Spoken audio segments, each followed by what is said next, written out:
എന്തായാലും ഞാൻ ഇവിടെ വന്നപ്പോൾ എക്കയെ കുറിച്ച് ഒരു പാട്ടിന്റെ 2-3 വരി ഉണ്ടാക്കിയിട്ടുണ്ട്. അതൊന്നും എനിക്ക് ഇവിടെ വെച്ച് പാടിയില്ലെങ്കിൽ ശരിയാവില്ല. പെട്ടെന്ന് ഉണ്ടാക്കിയതാണ്. വടക്കമ്പാട്ടിലെ വില്ലൻ, നാടിന്റെ സ്വന്തം മിക്ക, നല്ല നടനായി എന്നും മമ്മൂക്കയാണ് എനിക്കിഷ്ടം. യാത്രയിൽ നല്ലൊരു ഭാവം, സ്വന്തം നാടയിൽ നല്ലൊരു വൃദ്ധൻ, സത്യൻ മാഷോടൊപ്പം പണ്ട് തോണി തുഴഞ്ഞൊരു കാലം. സൂര്യമാനസത്തിൽ പൊട്ടൻ, മായാവിലെന്തു ചന്തൻ, മതിലുകൾക്കുള്ളിൽ വെറും ബന്ധം, മമ്മൂക്കയാണ് എനിക്കിഷ്ടം.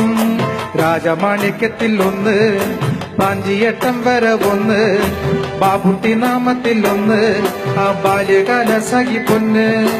എത്രയോ അവാർഡുകൾ കിട്ടി, എത്രയോ വേഷങ്ങളാടി, ഇത്രയും സുന്ദരനാരൊരു നായകൻ വേറെന്തു ഭാഷയിലുണ്ട്. മമ്മൂക്ക ഞാനൊന്ന് കണ്ടു മായബസാറിൽ കൂടെ, മലയാള ഭാഷയ്ക്ക് സ്വന്തം, ഇക്ക മലയാള സിനിമയ്ക്ക് പുണ്യം.